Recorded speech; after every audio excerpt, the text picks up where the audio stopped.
નમસ્કાર વિદ્યાર્થી મિત્રો। તો આજે જે છે આપણે ફરી આપણી ટેસ્ટ સિરીઝમાંથી એક ક્વેશ્ચન લઈશું મેન્સ માટેનો અને જોઈશું કે એનો આન્સર જે લખેલો છે કેન્ડિડેટે કે જેમણે મેન્સ ક્લિયર કરેલી છે, ઇન્ટરવ્યૂ આપેલું છે, તો શું સારી વસ્તુ એમણે લખી છે કે જેનાથી જે છે એમને મેન્સ ક્લિયર કરવામાં ફાયદો થયો અને કઈ ભૂલ છે જે આપણે શીખવાની છે અને આપણે જ્યારે મેન્સ લખીએ ત્યારે નથી કરવાની।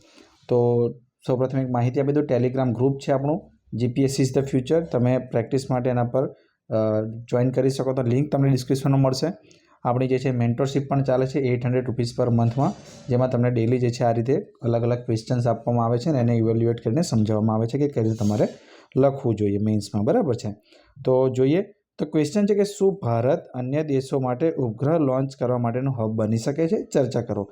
Can India become the hub of launching the satellite for other countries? Discuss. India જે છે બીજા દેશ માટે લોન્ચ કરવાનું હબ બની શકે છે કે નહીં એના પર ચર્ચા કરવાની છે, બરાબર। ઈસરો પર પણ નથી લખવાનું કે ઈસરોએ જે લોન્ચ કર્યા છે, ગગનયાન છે કે મિશન મંગલ છે કે બરાબર, એ બધા પર નથી લખવાનું। તમારે લખવાનું છે કે બીજા દેશ માટે ભારત કેટલું કરી શકે છે અને ડિસ્કસ કરવાનું છે, એના પોઝિટિવ નેગેટિવ બંને લખવાના થશે। તો જોઈએ આપણે, બરાબર। તો લખ્યું છે કે હાલમાં સ્પેસ સેક્ટરનું માર્કેટ $600 બિલિયન વધારે છે અને ભારતનો હિસ્સો તેમાં 1% છે, બરાબર છે। તો કોઈ બી ડેટાથી શરૂઆત કરી છે તો એ સારી બાબત છે, તમે કરી શકો છો।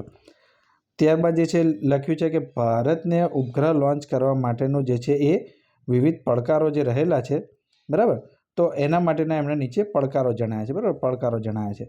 તો મારું કહેવું છે કે આમાં જે છે આમ બોક્સ બનાવીને લખવું જોઈએ, બરાબર છે, પડકારો। ત્યારબાદ નંબર 1, તો ભારતની જે ઈસરોની જે ક્ષમતા એ 4000 કિલોના સેટેલાઇટની છે, જે હાઈ અર્થ ઓર્બિટ પર 6000 કિલો સુધીના સેટેલાઇટ લો અર્થ ઓર્બિટ પર લઈ જઈ શકે છે, એનાથી વધુ નથી, બરાબર છે। આ એક પડકાર છે કારણ કે જે છે એ તમારે બીજા માટે લોન્ચ કરવું હોય તો જોઈશે। ઈસરો પાસે સેટેલાઇટ લોન્ચ કરવા માટે જ્યારે જવાબદારી આવશે ત્યારે Mars mission, moon mission, Aditya L1 એના પર જે છે એ અસર કરશે। હવે આ શબ્દ અવોઇડ કરવો છે કે એકલું બધે પહોંચી નહીં વળે, આ રીતે નહીં લખવાનું, તમારે લખી શકો કે એ મિશન ઉપર એની જે છે એ અસર થઈ શકે છે। નંબર 3 છે ઇન્ટરનેશનલ કોમ્પિટિશનને લીધે જે છે ઈસરો સામે પડકારો ઊભા થાય છે, બરાબર છે।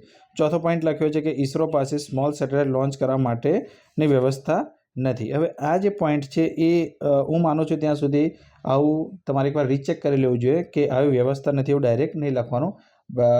Small satellite launch vehicle satellite launch કરવા માટે જે છે ઈસરો પાસે જે છે એ હજુ ઘણી કહી શકાય કે થોડું પાછળ રહ્યું છે, અથવા જે છે એમાં હજુ વધારે સુધારાના સ્કોપ છે, અથવા એમાં જે છે હજુ ઈસરોએ કામ કરવાનું છે, આવું લખવું જોઈએ। વ્યવસ્થા નથી એવું ના લખવું જોઈએ, આનાથી જે છે ગવર્મેન્ટનું જે છે એ થોડું ડાઉન દેખાય ને આપણે એ રીતે હાર્ડ કોઈ સ્ટેન્ડ નથી લેવાનું। અને બીજી વસ્તુ કે મને જ્યાં સુધી ખ્યાલ છે ત્યાં સુધી સ્મોલ સેટેલાઇટ લોન્ચ કરવાની વ્યવસ્થા ઈસરો પાસે છે, એટલે આ પોઈન્ટ એ રીતે તમારો ખોટો થાય, તો આ નહીં લખવાનું, બરાબર છે। તો 3 પોઈન્ટ સાચા થયા। ત્યારબાદ એમણે ઉપાયો બરાબર બોક્સ કરીને લખ્યું છે। અહીંયા જે છે તમારા નંબર આપવાના છે 1, 2, બરાબર છે, એ નંબર આપીને જ લખવાનું છે કે જો ઈસરો સેટેલાઇટ લોન્ચિંગ માટે ભારતને હબ બનાવવું હોય તો પ્રાઇવેટ કંપનીને જે છે લેવી પડશે, વેરી ગુડ, બરાબર લખ્યું છે। બીજું લખી શકાય કે નાના સેટેલાઇટ લોન્ચ વ્હીકલ માને જે છે રિયુઝેબલ જ્યારે વાપરશે ત્યારે જે એની કોસ્ટ ઘટશે, બરાબર પોઈન્ટ છે। ત્રીજો પોઈન્ટ લખવાનો હોય કે ભારતે જે છે એ GSLV PSLVની ક્ષમતા વધારવાની જરૂર છે, એ પણ બરાબર છે। ઈસરો રિસર્ચ માટે સરકાર અલગથી જે છે બજેટ ફાળવે, બરાબર છે, અને ઉપગ્રહ લોન્ચિંગ માટે જે છે એ નાસાની જેમ ડંકા એનો વાગી શકે છે, તો બરાબર છે, લખી શકાય। કારણ કે અત્યારે એવું થાય છે કે જે સાયન્સ એન્ડ ટેકનોલોજીને જેટલું ફંડ આવે છે એમાંથી ઈસરોને મળે છે, DRDOને મળે છે, અને બાકીનું જે છે એ CSIRને મળે છે, બરાબર છે। તો એમાં જે છે તમે આ મુદ્દો લખી શકો છો। ત્યારબાદ પણ પોઈન્ટ આપતા જવાનું, હા, 1, 2, 3, 4, 5, 5 પોઈન્ટ કે પ્રાઇવેટ કંપની જે છે એ એના નોલેજનો ઉપયોગ અને ઈસરોના જે છે અનુભવનો ઉપયોગ બે ભેગો થાય તો જે છે એ તમે સારું કરી શકો, તો આ રીતે લખી શકાય। એન્ડ કરી રીતે લખી શકાય કે ઉપયુક્ત પ્રભાવોથી ભારત જે છે એ ઉપગ્રહ લોન્ચ કરવાનું હબ બની શકે છે અને ભારતનો જે સેક્ટરમાં હિસ્સો છે જે 1%થી જે શરૂઆત કરી હતી કે 1%થી ત્યાંથી 10% સુધી લઈ જવામાં થશે ને ત્યાંથી તમામનું કલ્યાણ થશે, તો આ રીતે જે છે તમે લખી શકો, તો સારો આન્સર છે।